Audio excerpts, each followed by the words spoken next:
Hello everyone, welcome back to my channel Chem Talks by Pooja Malik. In last video of the chemical bonding chapter, I gave you an introduction to the topic of molecular orbital theory, that is MOT.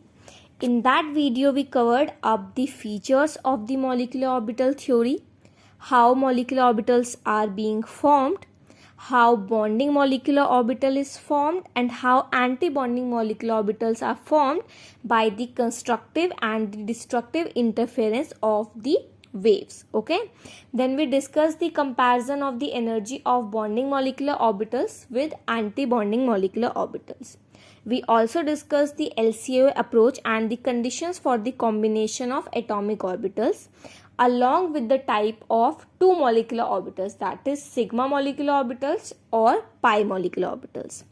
In today's video, we are going to use this information, this knowledge which we gained in the last video, and we are going to apply this knowledge to draw the energy level diagrams for molecular orbitals of different molecules. So kindly watch the video and subscribe to my channel, and if you find the video useful, kindly give it a like and share it with your friends. So let's start with the energy level diagram for molecular orbitals.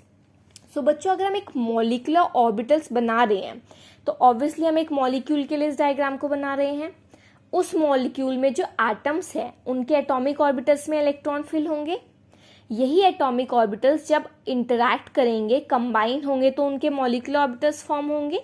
And ये जो molecular orbitals बन रहे हैं after the combination of the atomic orbitals, इन्हीं का energy level हम arrange करके ये एनर्जी लेवल डायग्राम ड्रॉ करते हैं. सो ये एनर्जी लेवल डायग्राम ड्रॉ करने के लिए हमें ये पता होना बहुत इंपॉर्टेंट है कि कौन से एटॉमिक ऑर्बिटल्स कंबाइन होके कौन से मॉलिक्यूलर ऑर्बिटल बनाएंगे और कितने मॉलिक्यूलर ऑर्बिटल बनाएंगे. सो सबसे पहले हम ये देखते हैं. फॉर एग्जांपल, अगर 1s और 1s का एटॉमिक ऑर्बिटल कंबाइन होता है तो क्या बनेगा? क्योंकि दो एटॉमिक ऑर्बिटल कंबाइन हो रहे हैं, so that's why two molecular orbitals will be formed. These two molecular orbitals would be sigma 1s and sigma star 1s. So बच्चों, जो sigma 1s ऑर्बिटल है वो क्या है? हमारा बॉन्डिंग मॉलिक्यूलर ऑर्बिटल. एंड जो sigma star 1s है that is our anti bonding molecular orbital. अगर हम बात करें कि एक में स्टार है एक में नहीं, तो ये हमारा बॉन्डिंग और एंटी बॉन्डिंग को डिफ्रेंशिएट करने के लिए ही हम नोटेशन यूज करते हैं. Sigma 1s is the bonding molecular orbital and sigma star 1s is the anti bonding molecular orbital. And if we now talk about why it is known as sigma only, जैसे 1s वाले के लिए हमने देखा molecular orbital बने तो उसमें हमने दोनों में सिग्मा साइन की यूज किया, पाई की यूज नहीं किया. ये हमने लास्ट वीडियो में बहुत अच्छे से डिस्कस किया था कि जब बॉन्ड एक्सिस के अराउंड सिमेट्रिकल होगा कोई ऑर्बिटल तो उसके लिए हम सिग्मा साइन यूज करेंगे, और जब एसिमेट्रिक होगा तो उसके लिए हम पाई साइन यूज करेंगे. हमने 1s का एग्जांपल भी डिस्कस किया था कि जो 1s एटॉमिक ऑर्बिटल होता है that is symmetric along the bond axis, so sigma sign will always be used for s orbital. Similarly, if we talk about 2s orbital, when 2s and 2s atomic orbital will combine, we will get sigma 2s and sigma star 2s orbital. Similar reason, sigma 2s is bonding and sigma star 2s is anti-bonding molecular orbital. If we talk here about the sigma sign, same here also, because it is the s atomic orbital which is symmetrical around the bond axis, so sigma notation would be used for the molecular orbitals involved, right? Okay, now if we discuss about the 2p orbitals, when 2p orbitals will combine, what will form? Because we know p orbitals have three types, px, py, pz. So px, py, pz में भी हम symmetric देखेंगे bond axis के along है या नहीं. So last video में हमने ये डिस्कस किया था कि जो pz ऑर्बिटल होते हैं वो सिमेट्रिक होते हैं, तो उसके आगे हम सिग्मा नोटेशन यूज करेंगे. एंड जो 2px और 2py होते हैं वो सिमेट्रिक नहीं होते along the bond axis, so that is why we will use pi notation in front of these orbitals. So you can see when 2p and 2p atomic orbitals would combine, we will get sigma 2pz and sigma star 2pz orbital, pi 2px and pi star 2px, pi 2py and pi star 2py. We know कि जो p orbitals होते हैं, p subshells होते हैं, उसके अंदर तीन atomic orbitals होते हैं, राइट. सो यहाँ पर 2p और 2p के जब तीन एटॉमिक ऑर्बिटल कंबाइन होंगे तो टोटल कितने मॉलिक्यूलर ऑर्बिटल्स बनेंगे? 6. So that is why you can see here 6 molecular orbitals which are being formed after the combination of 2p and 2p atomic orbitals. Similarly, if we talk about 3s, same sigma 3s and sigma star 3s will be formed. If we talk about 3p, same like in 2p, similar way 3p and 3p will be combined to forming these 6 type of molecular orbitals, right? So ये चीज़ तो हमें clear हो गई कि जो levels हैं उसमें हम नोटेशन क्या यूज़ करेंगे, क्या लिखेंगे उसके आगे. बट एनर्जी किसकी कम है और किसकी ज़्यादा, अब हमें ये कैसे पता लगेगा. बच्चों इसको हमने अच्छे से स्टडी किया है experimentally, and on the basis of that we can conclude कि जो हमारे मॉलिक्यूलर ऑर्बिटल्स के लेवल हैं वो हमने एक पर्टिकुलर फिक्स कर दिए कि ये हमारे मॉलिक्यूलर ऑर्बिटल्स के लेवल है ना, उनको हम स्टडी करते हैं. फॉर एग्जाम्पल यहाँ पे आप देख सकते हो हमने उसको 2 पार्ट्स में डिवाइड किया है. जो मॉलिक्यूलर ऑर्बिटल एनर्जी डायग्राम है उसमें नाइट्रोजन तक, दैट मीन्स जहाँ पे अप टू 14 इलेक्ट्रॉन फिल होते हैं वहां तक हमने एक पर्टिकुलर अलग एनर्जी ऑर्डर ऑब्जर्व किया, और नाइट्रोजन के बाद यानी कि ऑक्सीजन से अलग एक एनर्जी ऑर्बिटल का जो ऑर्डर था वो ऑब्जर्व किया गया. सो देखते हैं लिथियम, बेरिलियम, बोरोन, कार्बन और नाइट्रोजन में क्या एनर्जी का ऑर्डर होगा इलेक्ट्रॉन्स को मॉलिक्यूलर ऑर्बिटल में फिल करने के लिए, और ऑक्सीजन, फ्लोरीन और नियॉन में किस तरह से हम इलेक्ट्रॉन्स को फिल करेंगे इन इट्स मॉलिक्यूलर ऑर्बिटल्स. ठीक है. सो यहाँ पे आप देख सकते हो Ni लिखा है, सो आप उसको Ni2 नहीं लिख सकते क्योंकि हमें पता है जो नियॉन होता है वो क्या होता है, एज सिंगल एग्जिस्ट करता है. बट यहाँ पे हम एक बार स्टडी करने के लिए उसको Ni2 करके इलेक्ट्रॉन फिल करके देख लेंगे कि वो एग्जिस्ट करता है या नहीं. ओके चलो. सो सबसे पहले हम देखते हैं लिथियम, बेरिलियम, बोरोन, कार्बन और नाइट्रोजन. अगर हम इनके मॉलिक्यूल्स को स्टडी करते हैं तो उसके लिए एनर्जी ऑर्डर क्या होता है. सो बच्चों as you can see in the slide, energy order क्या है. सबसे पहले जो इलेक्ट्रॉन्स है वो कहाँ फिल होंगे, सिग्मा 1s में. देन इलेक्ट्रॉन फिल होंगे सिग्मा स्टार 1s में, देन सिग्मा 2s में, देन सिग्मा स्टार 2s में, देन पाई 2px और पाई 2py में. यहाँ पे इक्वल साइन क्यों है बच्चों, सिर्फ इन दो में, बाकियों में क्यों नहीं है, क्योंकि जो पाई 2px और पाई 2py ऑर्बिटल्स होते हैं उनकी एनर्जी एग्जैक्टली सेम होती है. तो क्योंकि वो डीजेनरेट ऑर्बिटल्स हैं उनकी एनर्जी इक्वल है, तो हम उनमें इलेक्ट्रॉन पहले हुन्स रूल के अकॉर्डिंग एक एक सिंगली फिल करेंगे, एक साथ दोनों फिल नहीं कर सकते. इसी चीज को डोनेट करने के लिए यहाँ पे हमने डिनोट करने के लिए इक्वल साइन यूज किया है. ओके चलो. पाई 2px पाई 2py में इलेक्ट्रॉन्स की फिलिंग हो गई. अगर इसमें फिल हो जाएंगे उसके बाद इलेक्ट्रॉन कहाँ जाएंगे, सिग्मा 2pz में, देन पाई स्टार 2px और पाई स्टार 2py में, and then sigma star 2pz में. सो ये तो ऑर्डर फिक्स है अप टू नाइट्रोजन. अगर हम आगे मूव ऑन करें, यहाँ पे आप देखो ऑक्सीजन, फ्लोरीन और नियॉन में, यहाँ पे आप देख सकते हैं एनर्जी ऑर्डर क्या है. वही पहले सिग्मा 1s में इलेक्ट्रॉन फिल हुए, देन सिग्मा स्टार 1s में इलेक्ट्रॉन फिल होंगे, देन सिग्मा 2s में, देन सिग्मा स्टार 2s में, एंड देन सिग्मा 2pz में. अरे अभी तो हमने क्या देखा था पीछे कि इलेक्ट्रॉन पहले किस में फिल हो रहे थे, पाई 2px और पाई 2py में. बट यहाँ पे अगर हम देखें तो यहाँ पे इलेक्ट्रॉन्स किस में फिल हो रहे हैं, पहले सिग्मा 2pz में फिल होंगे, उसके बाद पाई 2px और पाई 2py में फिल होंगे, और आगे का ऑर्डर सेम रहेगा, pi star 2px, pi star 2py and then pi star 2pz. So इससे हमें ये चीज समझ में आई कि ये जो नाइट्रोजन तक और नाइट्रोजन के बाद वाले डायटोमिक मॉलिक्यूल्स में एनर्जी लेवल ऑर्डर है उसमें चेंज कहाँ आ रहा है, सिर्फ यहीं पे कि सिग्मा स्टार 2s के बाद नाइट्रोजन में, अगर हम नाइट्रोजन तक के एलिमेंट्स में हम इलेक्ट्रॉन फिल करेंगे तो उसमें पहले पाई 2px और पाई 2py में इलेक्ट्रॉन जाते हैं, फिर सिग्मा 2pz में, और यहाँ पे ऑक्सीजन के बाद जो इलेक्ट्रॉन जाते हैं वो सिग्मा 2pz में और फिर पाई 2px पाई 2py में जाते हैं. सो बच्चों ये आपको एनर्जी ऑर्डर आपको याद रखना ही है, इट इज वेरी इंपॉर्टेंट. चलो next important point is this, that by studying molecular orbital diagram of these molecules, what we can know, what is the knowledge which we can gain, what type of questions we can do. So using these molecular orbital energy diagrams we can find out the stability of the molecule, we can check the bond order of the given molecule, we can find out the nature of bond, like it is single bond, double bond or triple bond. ठीक है. And if it is stronger in nature, weaker in nature, it is sigma or it is pi. Then bond length comparison we can do using these molecular orbital diagrams, and we can also check the magnetic character of the molecules. What is the magnetic character? बच्चों जो हमारे orbitals के अंदर जब हम electron fill करते हैं तो हमें पता है एक ऑर्बिटल के अंदर 2 ही इलेक्ट्रॉन आ सकते हैं. जब हम इलेक्ट्रॉन्स की फिलिंग करते हैं ऑर्बिटल्स में, अगर सारे इलेक्ट्रॉन्स पेयर्ड होते हैं तो उसको हम डायमैग्नेटिक कैरेक्टर बोलते हैं, एंड जब उसमें अनपेयर्ड इलेक्ट्रॉन प्रेजेंट होंगे तो हम उसको बोलेंगे कि वो पैरामैग्नेटिक कैरेक्टर शो कर रहा है। ये मैग्नेटिक कैरेक्टर कैसा शो करेगा कोई भी मॉलिक्यूल, वो भी हम इन मॉलिक्यूलर ऑर्बिटल एनर्जी डायग्राम्स को बनाकर इजीली पता कर सकते हैं, राइट। ओके, चलो मूव ऑन।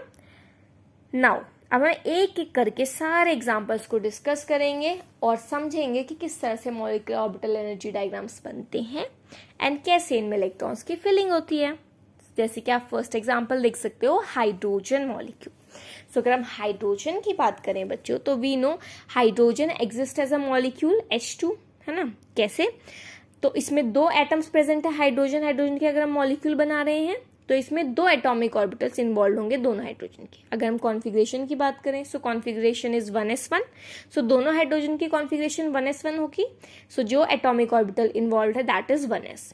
एंड हमने अभी भी डिस्कस किया था कि जब 1s और 1s एटॉमिक ऑर्बिटल कंबाइन होंगे तो हमारे पास 2 मॉलिक्यूलर ऑर्बिटल बनेंगे, सिग्मा 1s और सिग्मा स्टार 1s। एंड जो इलेक्ट्रॉन्स है वो भी इन्हीं में फिल होंगे। इससे आगे तो हमें जाने की जरूरत ही नहीं है। इलेक्ट्रॉन्स की फिलिंग आप स्टार्ट कर दो। सबसे पहले देखो 2 इलेक्ट्रॉन है, दोनों हाइड्रोजन में एक इलेक्ट्रॉन है, तो टोटल 2 इलेक्ट्रॉन। अब हमें पता है कि जो सिग्मा 1s वाला ऑर्बिटल है, मॉलिक्यूलर ऑर्बिटल, उसके अंदर 2 इलेक्ट्रॉन आ सकते हैं।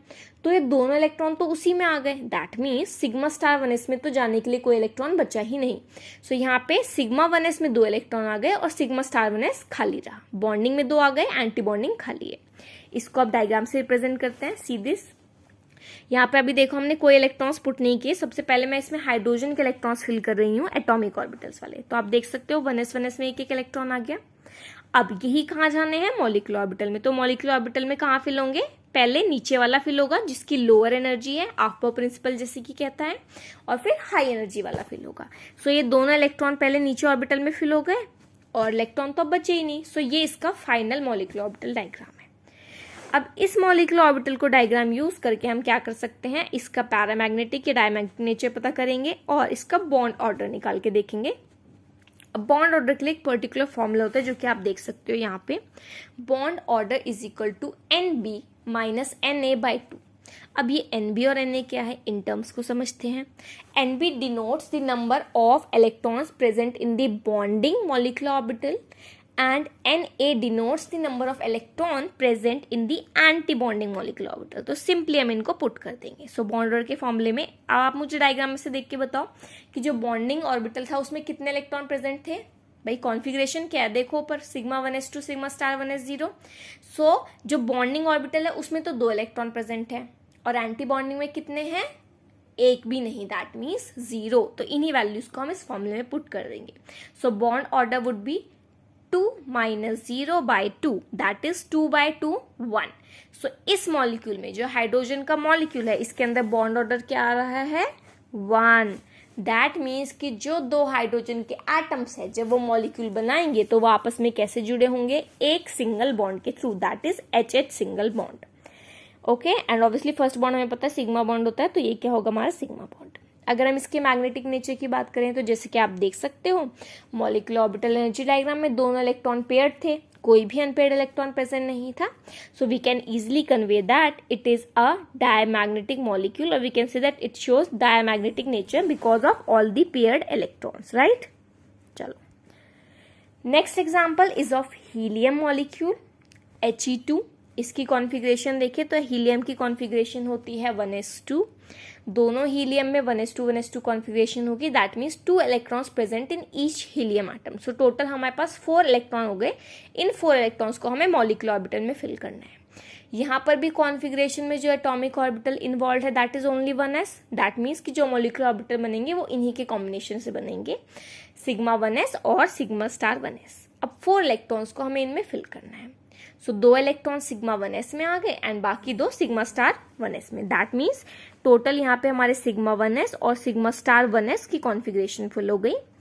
मॉलिक्यूलर ऑर्बिटल की कॉन्फ़िगरेशन क्या बनी? Sigma 1s2 and sigma star 1s2। इसको आप डायग्राम में देख सकते हो। अभी आप एटॉमिक ऑर्बिटल में देखो 2 इलेक्ट्रॉन प्रेजेंट है।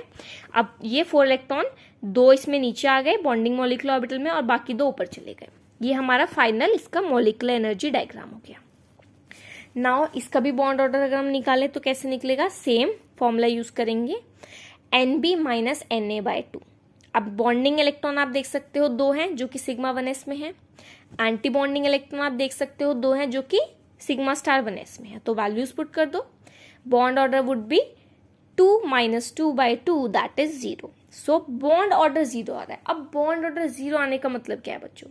बॉन्ड ऑर्डर 0 आने का मतलब ये है कि इनके बीच में कोई भी बॉन्ड नहीं होना चाहिए, एंड ये इस चीज को जस्टिफाई भी करता है कि हीलियम क्या है, एक नोबल गैस है ना, हमें पता है हीलियम नोबल गैस है। सो ऑब्वियसली वो इतनी स्टेबल होती है कि वो मॉलिक्यूल बनाएगा ही नहीं, उसे जरूरत ही नहीं है मॉलिक्यूल बनाने की, तो वो सिंगल अपना एक एटम की फॉर्म में एग्जिस्ट करता है, जो कि मैं आपको नियॉन के लिए भी बोल रही थी। नियॉन में भी यही होगा, अगर आप Ne2 के लिए इलेक्ट्रॉन्स फिल करके बॉन्ड ऑर्डर निकालोगे तो उस केस में भी बॉन्ड ऑर्डर 0 आएगा। That means Ne2 does not exist, He2 does not exist. Okay, so this was a very interesting example. Moving on to the next one, lithium molecule. अगर हम lithium molecule की बात करें, सो बच्चे जो लिथियम है उसके इलेक्ट्रॉनिक कॉन्फ़िगरेशन क्या होती है? 1s2 2s1, 2 इलेक्ट्रॉन 1s में और इलेक्ट्रॉन 2s में, तो दोनों लिथियम एटम में सेम होगी। अब इसके इलेक्ट्रॉन कौन से ऑर्बिटल्स में फिल होंगे? जो इन्हीं ऑर्बिटल से मॉलिक्यूलर ऑर्बिटल बनेंगे, that is sigma 1s, sigma star 1s and sigma 2s and sigma star 2s। Electron fill करके देखो इनमें, क्योंकि एक लिथियम एटम में 3 इलेक्ट्रॉन थे, 2 लिथियम एटम में 6 इलेक्ट्रॉन होंगे, तो इन 6 इलेक्ट्रॉन को हमें फिल करना है। कैसे होंगे? Sigma 1s2, sigma star 1s2 and sigma 2s2। अब इलेक्ट्रॉन खत्म हो गए तो सिग्मा स्टार 2s खाली रहेगा। इसी को आप मॉलिक्यूलर ऑर्बिटल डायग्राम में देखो, ये लिथियम का डायग्राम होना चाहिए, इसमें इलेक्ट्रॉन फिल करते हैं। पहले आप 1s 1s और 2s में इलेक्ट्रॉन फिल कर दो, यही थे इलेक्ट्रॉन्स। अब मॉलिक्यूलर ऑर्बिटल में फिल करके दिखाओ, जैसे भी हम डिस्कस कर रहे थे। सो this is the final molecular orbital energy diagram that should be possible for lithium molecule, right. इसी के बेसिस पे अब इसका भी हम क्या निकाल लेंगे? Bond order. सो यहाँ पे आप देखो साइड में हमने बॉन्ड ऑर्डर कैलकुलेट किया हुआ है, number of bonding minus number of anti bonding electron divided by 2। Bonding में काउंट करो कितने हैं? 2 सिग्मा 1s में और 2 सिग्मा 2s में, मतलब 4 हो गए, और एंटी बॉन्डिंग में सिर्फ सिग्मा स्टार 1s में 2 electron. So this will be 4 minus 2 divided by 2 that is 1। So bond order 1 आ रहा है। दैट मीन्स कि जो Li2 यानी कि लिथियम का मॉलिक्यूल है, उसके अंदर जो लिथियम के 2 एटम्स है वो कैसे जुड़े होंगे? Through a single bond, right. And अगर हम इसका भी मैग्नेटिक नेचर कैलकुलेट करना चाहे तो वो कैसे देखेंगे कि इलेक्ट्रॉन्स जो प्रेजेंट है इन ऑर्बिटल्स में, क्या वो पेयर्ड है या अनपेयर्ड है। सो यहाँ पे आप देखो सिग्मा 1 है, सिग्मा स्टार 1 है, सिग्मा 2 है, सारे ही ऑर्बिटल्स में जितने भी इलेक्ट्रॉन थे वो सब पेयर्ड फॉर्म में प्रेजेंट है। दैट मीन्स कि ये कैसा नेचर शो करेगा? Diamagnetic nature. Is it clear to all of you?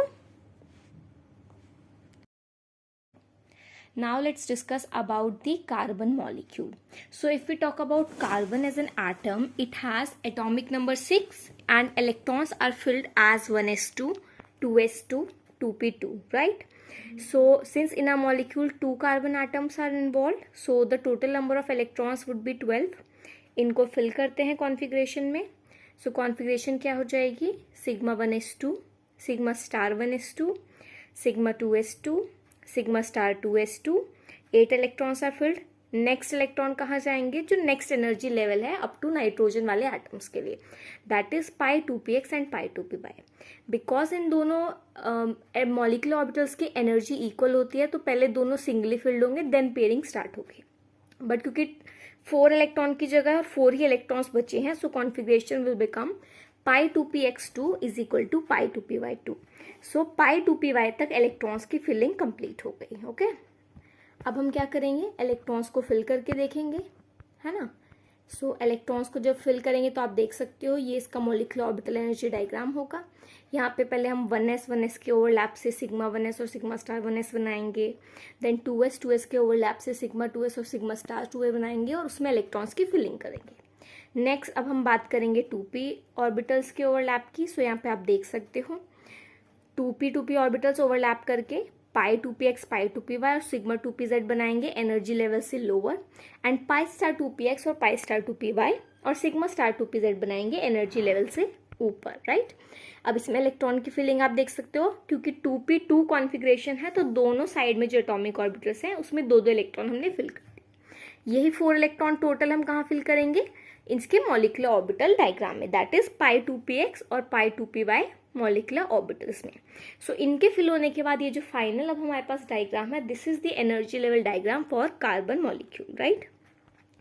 अब एनर्जी लेवल डायग्राम को यूज करके हम क्या निकाल सकते हैं, इसका bond order and magnetic nature. So if we talk about its bond order क्या होगा, number of bonding electron minus number of anti bonding electron divided by 2।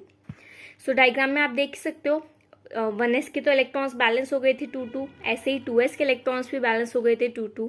अब यहाँ पे पाई वाले देखते हैं। पाई में तो आप देख रहे हो, आई मीन 2p में आप देख रहे हो कि 4 के 4 इलेक्ट्रॉन्स बॉन्डिंग ऑर्बिटल्स में प्रेजेंट है, एंटी बॉन्डिंग में कोई भी नहीं है, ठीक है। सो उस वैल्यू को या तो आप पुट कर सकते हो 4 - 0/2, और अगर आप टोटल देखना चाहो तो टोटल भी पुट कर सकते हो। टोटल बॉन्डिंग में 8 इलेक्ट्रॉन है और एंटी बॉन्डिंग में 4 and divided by 2, so bond order comes out to be 2। so इसके अकॉर्डिंग कार्बन मॉलिक्यूल जनरली कैसे एग्जिस्ट करेगा, डबल बॉन्ड की फॉर्म में। अगर मैग्नेटिक नेचर की बात करें बच्चों, तो मैग्नेटिक नेचर हम कैसे देखेंगे, if the electrons are paired और not in the given molecular orbitals. Since you can see in its molecular energy level diagram that all the electrons are paired, so we can say that the carbon molecule will be diamagnetic in nature. Clear? चलो, moving on to the next example, nitrogen molecule. If we talk about nitrogen, nitrogen has atomic number 7, electronic configuration will be 1s2 2s2 2p3। दोनों nitrogen में same configuration, दोनों के 7 electron each अगर हम count करें, we have a total of 14 electrons. अब इसको fill कैसे करेंगे, इनके जो मॉलिक्यूलर ऑर्बिटल्स है उनमें कॉन्फ़िगरेशन क्या हो जाएगी, sigma 1s2 sigma star 1s2 sigma 2s2 sigma star 2s2, then pi में जाएंगे electrons, pi 2px2 pi 2py2, and finally क्योंकि 14 इलेक्ट्रॉन थे तो नेक्स्ट 2 इलेक्ट्रॉन कहाँ जाएंगे, सिग्मा 2pz ऑर्बिटल में। इसी के साथ जो बॉन्डिंग के जितने भी हमारे 2p के ऑर्बिटल थे वहां तक इलेक्ट्रॉन फिल्ड हुए, एंटी बॉन्डिंग में कोई इलेक्ट्रॉन गया ही नहीं। इसका आप देख सकते हो मॉलिक्यूलर एनर्जी डायग्राम, क्योंकि 1s और 2s में सेम ही होता है, सो मैंने आपको दोबारा शो नहीं करा।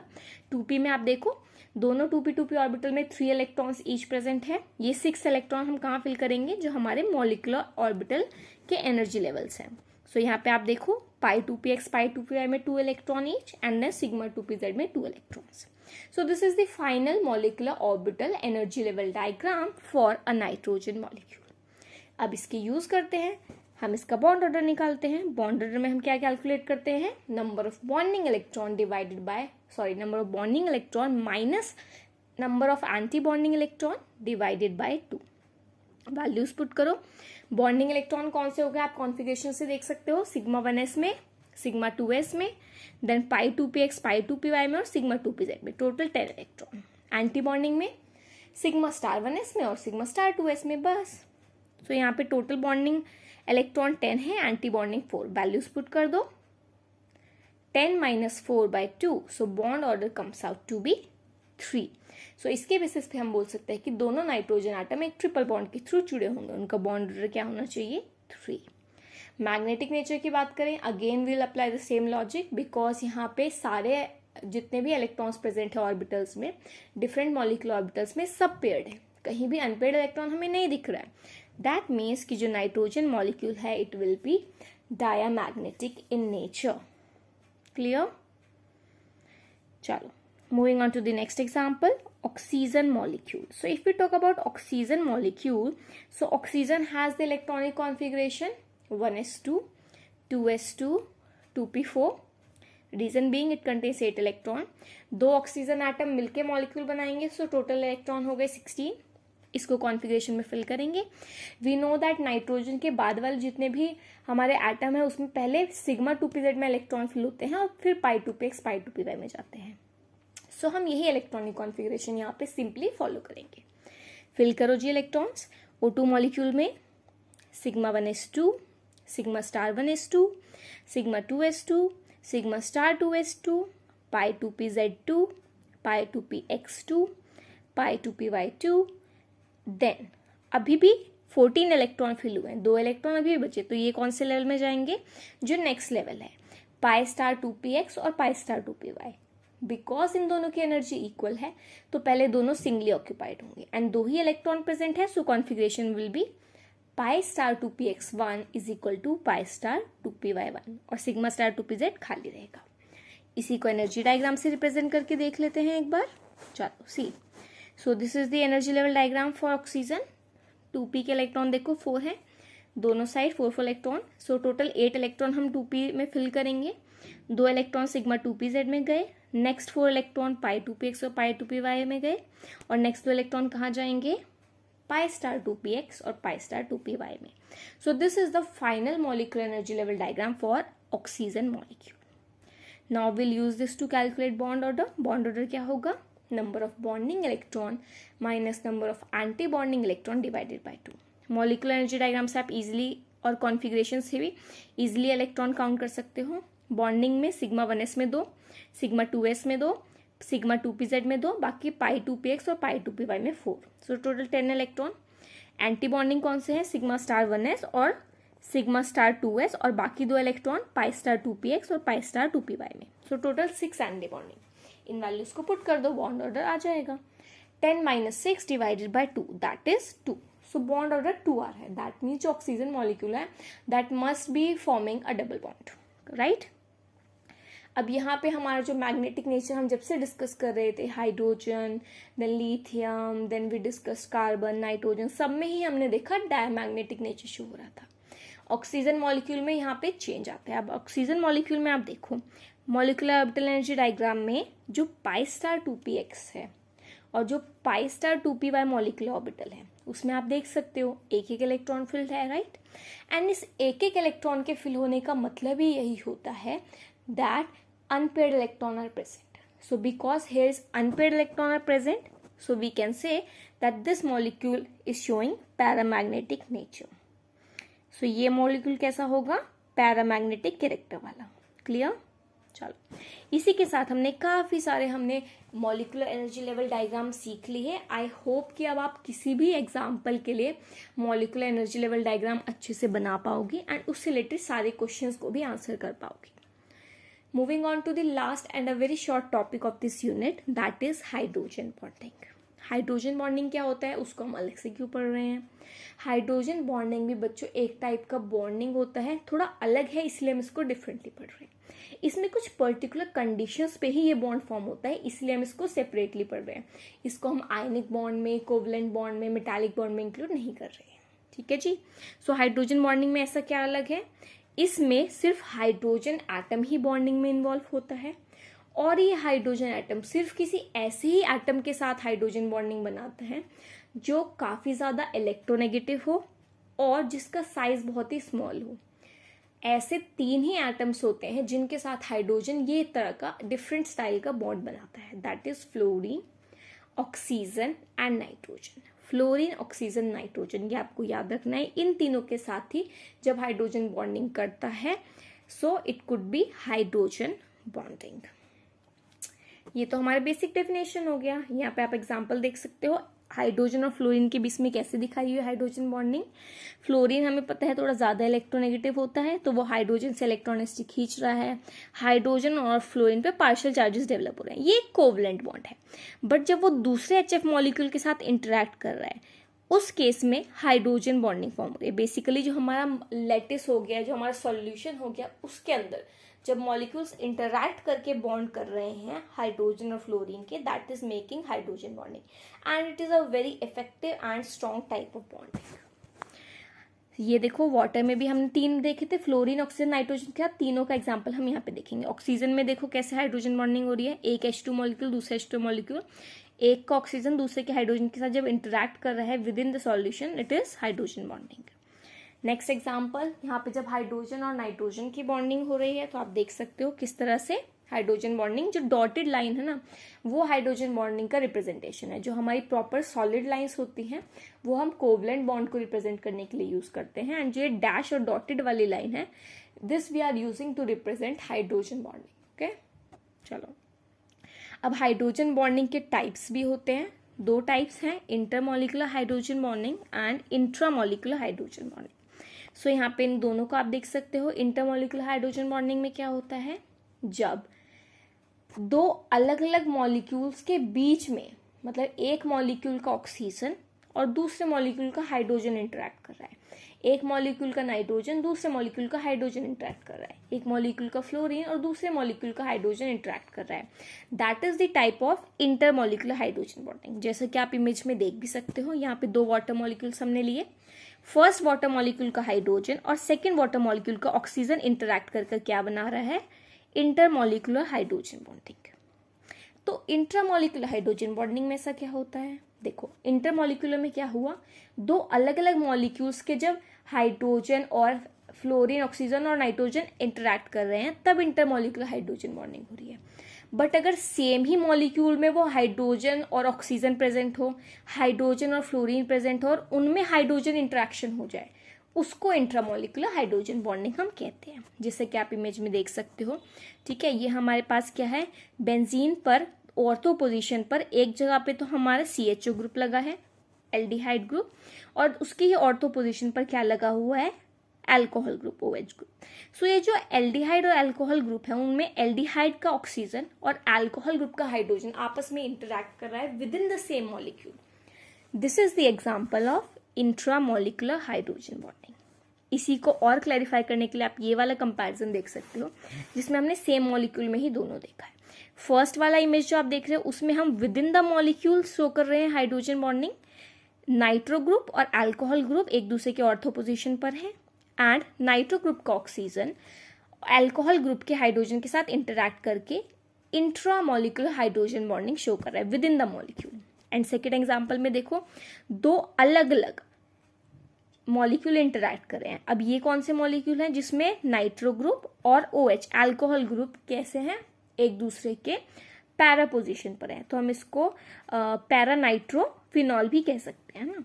सो यहाँ पे क्या हो रहा है, ऊपर देखो फर्स्ट मॉलिक्यूल का ऑक्सीजन सेकेंड मॉलिक्यूल के हाइड्रोजन के साथ इंटरैक्ट कर रहा है. नीचे वाली साइड पे फर्स्ट मॉलिक्यूल का हाइड्रोजन सेकेंड मॉलिक्यूल के ऑक्सीजन के साथ इंटरैक्ट कर रहा है. तो इसमें 2 अलग अलग मॉलिक्यूल्स के बीच में इंटरैक्शन हो रहा है.